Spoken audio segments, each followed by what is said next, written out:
एक गुरुकुल में बहुत सारे बच्चे पढ़ते थे। वो अपनी शिक्षा बहुत अच्छे से ले रहे थे। ऐसे करते करते उनकी शिक्षा संपूर्ण हो गई। उनके जाने के एक दिन पहले उनके गुरुजी ने सभी बच्चों को अपने पास बुलाया। गुरुजी ने कहा, बच्चों, आप सभी ने बहुत अच्छे से शिक्षा ली। कल आप सबका जाने का दिन है, परंतु मैं चाहता हूं कि आप सब एक अंतिम परीक्षा दे। सभी बच्चों ने एकदम पूछा, कैसी परीक्षा गुरुजी? गुरुजी बोले, बच्चों, परीक्षा बहुत साधारण है। आप सभी को दौड़ लगानी है। यह सुनकर सभी बच्चे बहुत खुश हुए और खुशी खुशी सभी बच्चे दौड़ के लिए मान भी गए। अगले दिन गुरुजी ने समझाया कि बच्चों, आप सभी को एक साथ दौड़ना होगा। इस दौड़ में आपको कूदना भी पड़ सकता है, परंतु घबराना नहीं। आखिर में एक सुरंग आएगी जिसमें आपको बहुत सारे पत्थर भी मिलेंगे। वो आप पर निर्भर करेगा कि आप उस रास्ते को कैसे पार करते हो। दौड़ शुरू हो गई। सभी बच्चे एक साथ दौड़ रहे थे, मगर जब सुरंग आई तो सभी बच्चे अलग अलग हो गए। कहने का मतलब, कोई बच्चा सुरंग से पहले बाहर आया तो कोई बाद में, और कुछ बच्चे तो अभी भी उस सुरंग के अंदर थे। सभी बच्चों के बाहर आने के बाद गुरुजी बोले, बच्चों, कैसी रही आपकी दौड़? कुछ बच्चे बड़ी खुशी से बोले, बहुत अच्छी गुरुजी, और हम ही पहले आए। तभी गुरुजी ने पूछा, ऐसा क्यों हुआ कि कोई पहले आया तो कोई बाद में आया, जबकि रास्ता सबका एक ही था? तभी एक बच्चा खड़ा होकर बोला, गुरुजी, वो पहले तो हम सब एक साथ ही दौड़ रहे थे, परंतु जब सुरंग आई तब हम सब आगे पीछे हो गए। गुरुजी ने पूछा, ऐसा क्यों हुआ? बच्चे ने उत्तर दिया, वो गुरुजी, सुरंग में बहुत अंधेरा था, कुछ भी दिखाई नहीं दे रहा था। वहां पर बहुत से पत्थर भी पड़े थे। कुछ उनको उठा के एक तरफ करने लग गए ताकि उनसे बच के निकला जा सके।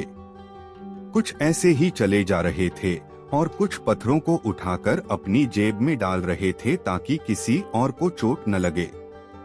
इसी चक्कर में सब आगे पीछे हो गए।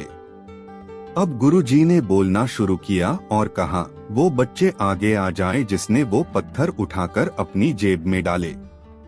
वो सब बच्चे आगे आ गए। गुरुजी ने कहा, अब अपनी अपनी जेब से वो पत्थर निकालकर मुझे दिखाओ। बच्चों ने अपनी जेब से पत्थर निकाले तो सब आश्चर्यजनक रह गए और देखा कि वो पत्थर नहीं बल्कि कीमती हीरे थे। गुरुजी ने कहा, बच्चों, यह आपकी परोपकारी का इनाम है, क्योंकि आपने दौड़ के साथ दूसरे लोगों के बारे में भी सोचा कि उनको कोई नुकसान न पहुंचे। आजकल सभी को आगे निकलना होता है। आगे निकलने की दौड़ में हम सही गलत सब कुछ भूल जाते हैं, लेकिन सही शब्दों में सफल इंसान वही होता है जो आगे निकलने के लिए कभी भी किसी का बुरा नहीं सोचता और दूसरे के भले के बारे में पहले सोचता है। यही असल शब्दों में सफलता होगी। एक गांव था जो जंगल के बिल्कुल पास था। वहां के लोग लकड़ी काट कर अपना पेट भरते थे। वो लकड़ी काट कर लाते और शहर में बेच आते थे। जंगल में बहुत सारे जंगली जीव रहते थे। वहां के लोग जब लकड़ी काटने के लिए जाते तो बहुत बार वो जंगली जानवरों का शिकार बन जाते। इन सब से बचने के लिए उन्होंने पेड़ पर चढ़ना सीखा। वो हर रोज पेड़ पर चढ़ने की कोशिश करते। कभी चढ़ने में सफल हो जाते तो कभी गिर जाते। उस गांव में एक बाबा रहते थे जो इस काम में माहिर थे।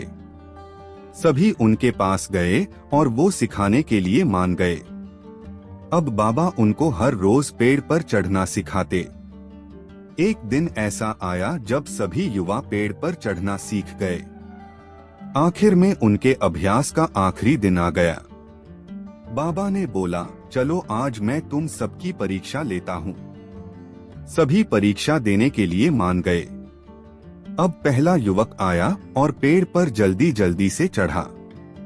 वो आधा नीचे आ गया, तभी बाबा बोले, बेटा संभल के नीचे आना। इसी तरह दूसरा युवक जल्दी जल्दी ऊपर चढ़ा और जब बिल्कुल नीचे आ ही गया तो बाबा जी बोले, बेटा संभल कर।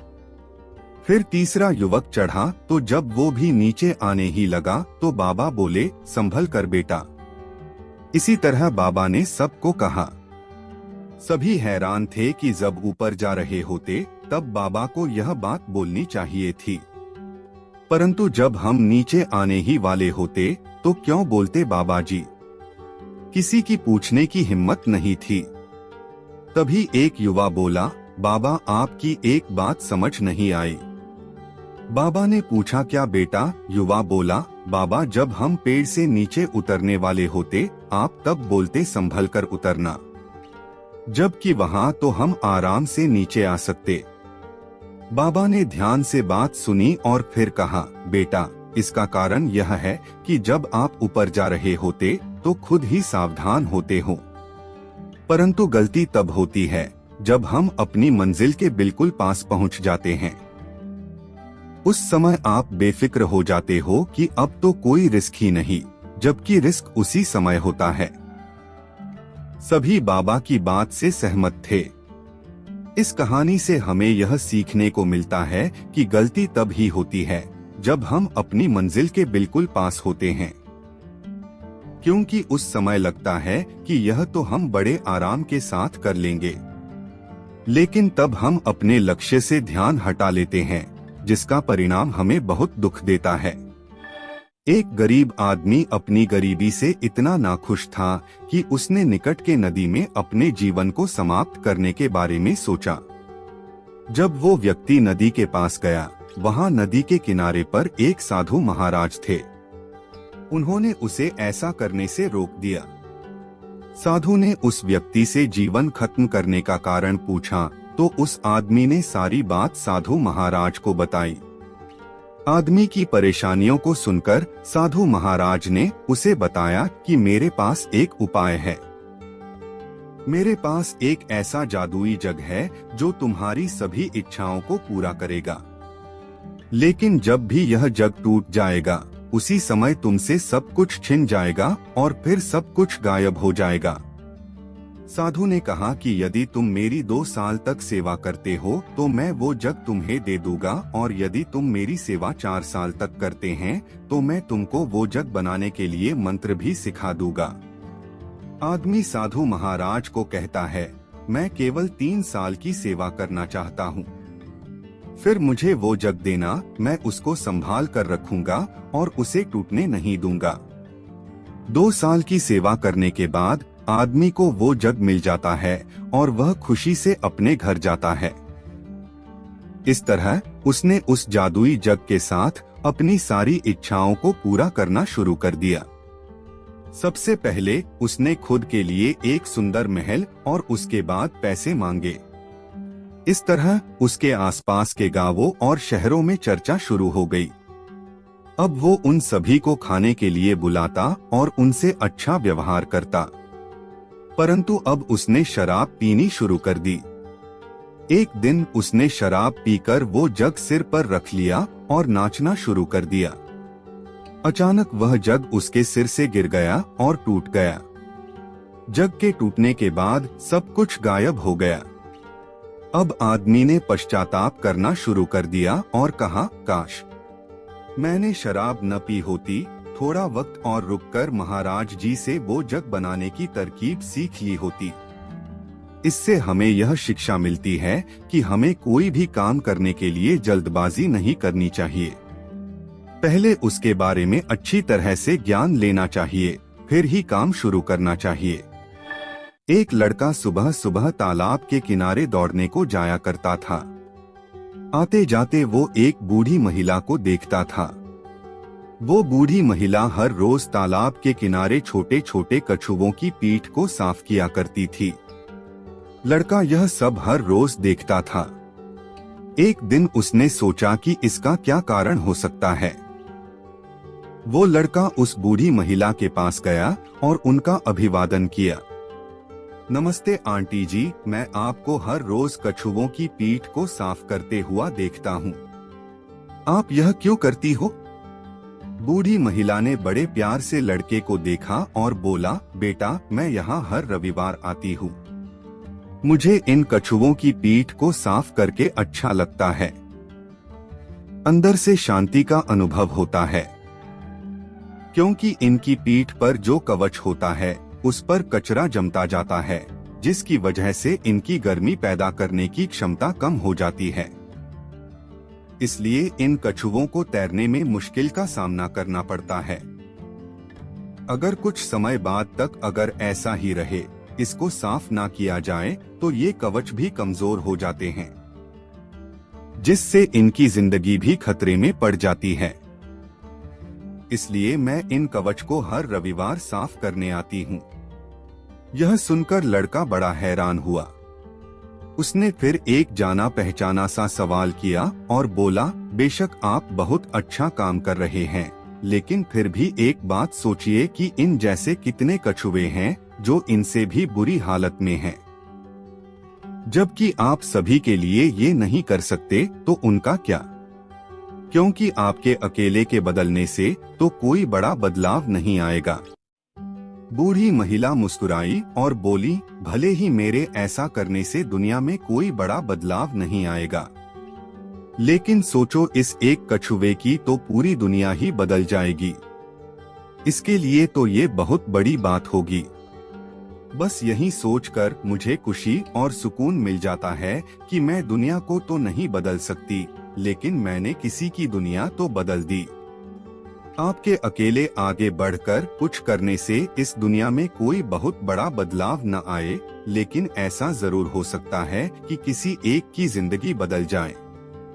सोचकर देखिए, आपकी वजह से किसी एक की जिंदगी बदल जाए तो आपको कितना सुकून और खुशी महसूस होगी।